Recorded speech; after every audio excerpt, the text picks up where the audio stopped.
Meta AI is the personal AI to help you with whatever you need. Plus, it meets you where you are. Not only is Meta AI now an app, but it's also on the apps you already know and love: Facebook, Instagram, WhatsApp, and Messenger. Plus the Ray-Ban Meta glasses. It's easy to access wherever you are. So whether you're talking or texting, Meta AI is convenient to use throughout your day. Experience our newest AI that's tailored to you by downloading the Meta AI app. Try the Meta AI app today on the Apple App Store and Google Play. Shopping is hard, right? But I found a better way. Stitch Fix online personal styling makes it easy. I just give my stylist my size, style, and budget preferences. I order boxes when I want and how I want. No subscription required. And he sends just for me pieces, plus outfit recommendations and styling tips. I keep what works and send back the rest. It's so easy. Make style easy. Get started today at stitchfix.com/Spotify. That's stitchfix.com/Spotify.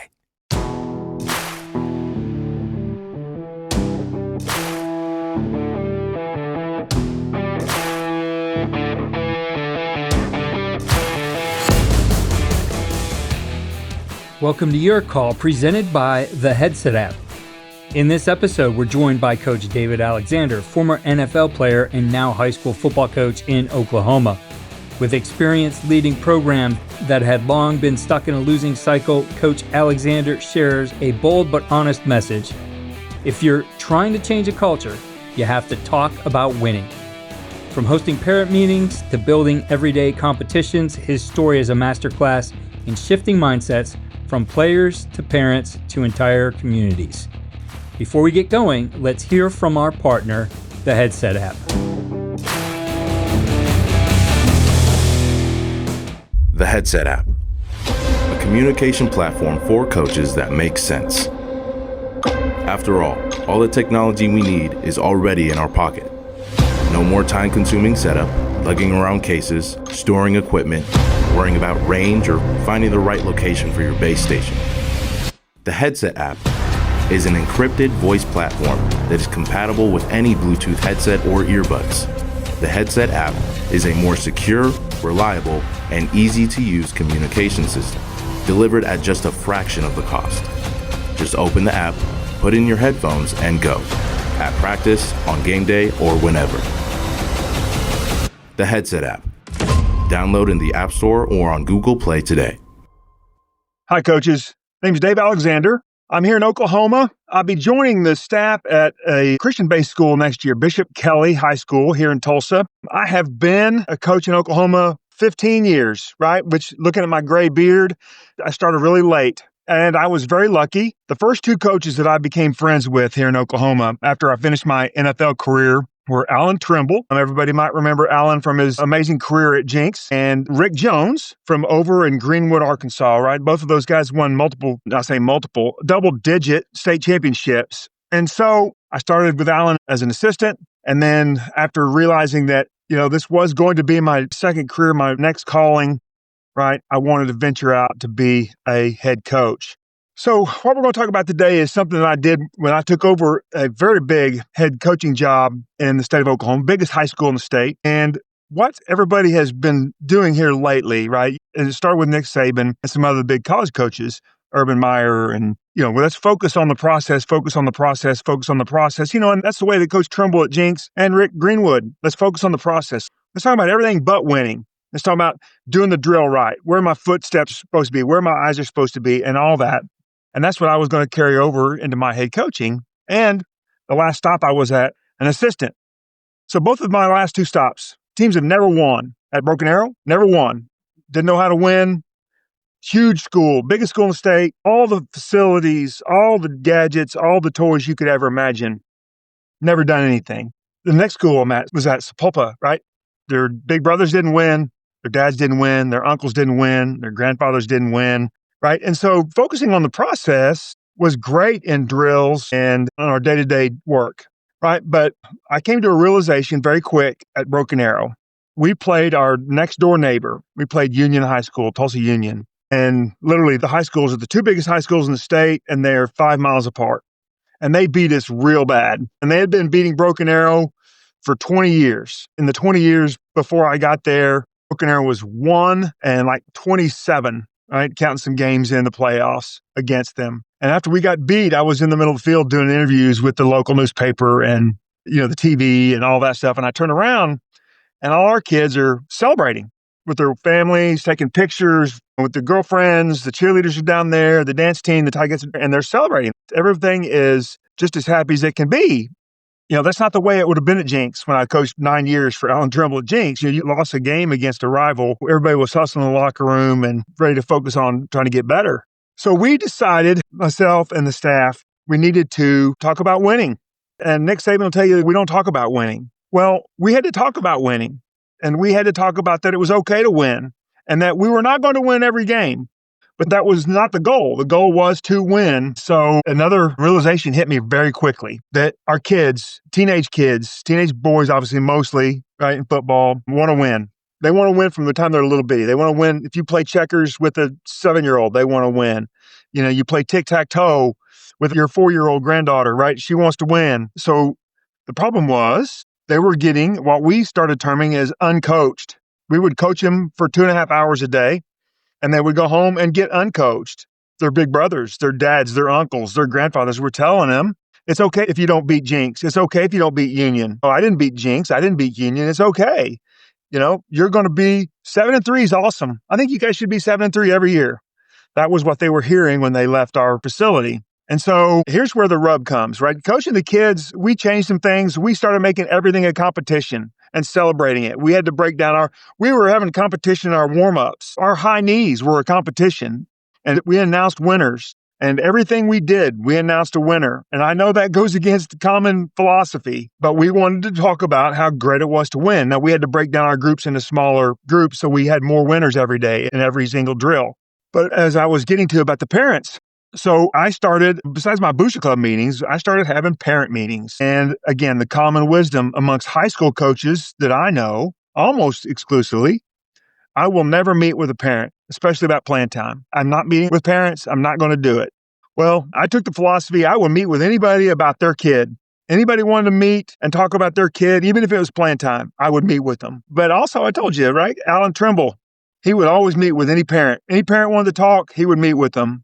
Rick Jones, Greenwood, Arkansas, Rick had an even deeper philosophy on it. Not only did he meet with anybody that ever wanted to meet about playing time, about anything, he came out from behind his desk. He had a little table, tiny round table in his office, and he would sit as close to that parent as he could sit to him. And he made sure the first thing to tell them was how much he cared for their kid. And then after that, if they wanted to talk about playing time, anything else, he talked about it. So I started having these parent meetings. Not just individual parent meetings, but group parent meetings. And we start talking about losing against your rival. That's easy. We can suit up anybody we want. We can suit up the dance team. We can suit up the cheerleading team, and we can lose against our rival. And nothing is going to change. If you lose that football game, everybody's still just the same. We're going to take pictures. You still have a math test on Monday, right? Your girlfriend still likes you. Your favorite ice cream flavor still tastes great, right? Nothing changes if you lose to your rival, right? Or lose to a team that everybody expects you to lose to. But if you want to win that game, right? And this is what I had to tell the parents. And we talked about it all the time in small groups, in big groups. We had monthly meetings for 12 months a year. If you want to win that game, everything has to change. Something will change. Something significant in your life has to change to make that happen. Change is difficult, right? But I had to make it okay for the parents. Parents, talk to your kids about what it takes to win, how it's going to feel when you win, where your name is going to go down in the legacy if you win. Yes, we're not going to beat Union. We're not going to beat Jinx every time we play them. And if we lose, right, nothing's going to change. We're going to get better. But winning, we are going to change everything. We're going to change ourselves. We're going to change the team. We're going to change the administration at our school. We're going to change the perception in our town. And we're going to walk a little taller and stand a little straighter and stick our chest out a little farther. And it worked. It worked for us there. It's worked for us at my next place. We did things here the last 2 years at this little school, winning a playoff game. We won a playoff game at this little school I'm at now, or just finished at. And for the first time in 40 years, won a whole playoff game. First time in 40 years. So I know it's not common knowledge. And yes, we focus on the process. And yes, we make sure their steps are correct and their eyes are correct. But we don't shy away from winning. Everything is a competition, right? Our school district put a $5 million scoreboard down at the end of the football field. at the end of the game, we're going to look up and that scoreboard's going to tell us whether we won or lost or not. And being okay with losing on the sense of it's going to happen. Every day in your life, you're going to lose at something. But accepting it before the contest happens was not something we were going to be okay with. We were going to prepare.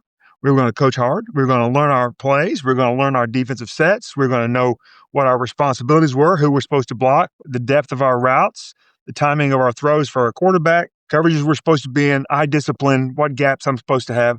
That's coaches and X's and O's was the easy part the last two places I've been. Many, many amazing assistant coaches. But getting the town, getting the administration to want to win was not hard, right? Big groups. It's easy to say I want to win.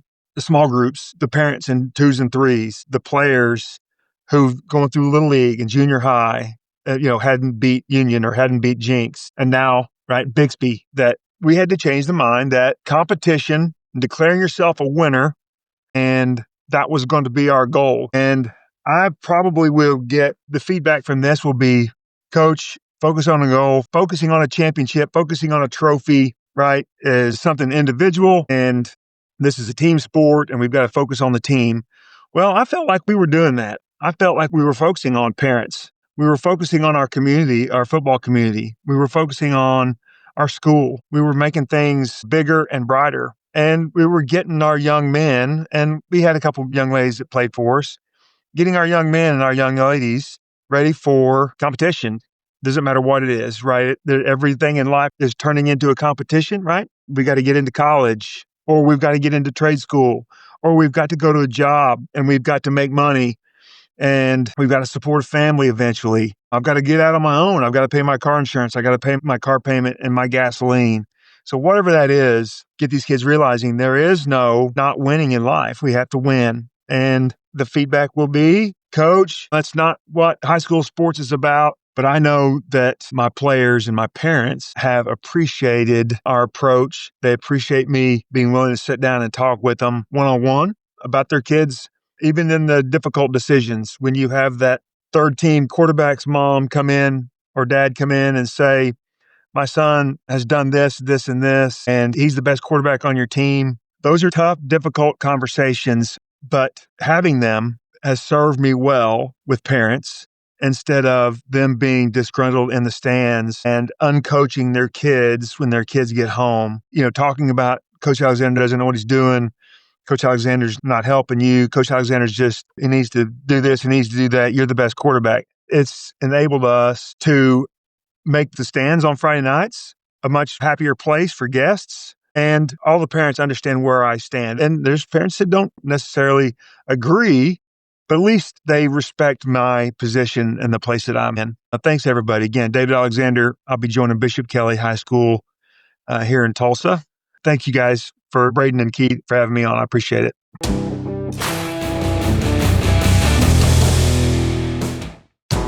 That wraps up this week's Your Call with Coach David Alexander.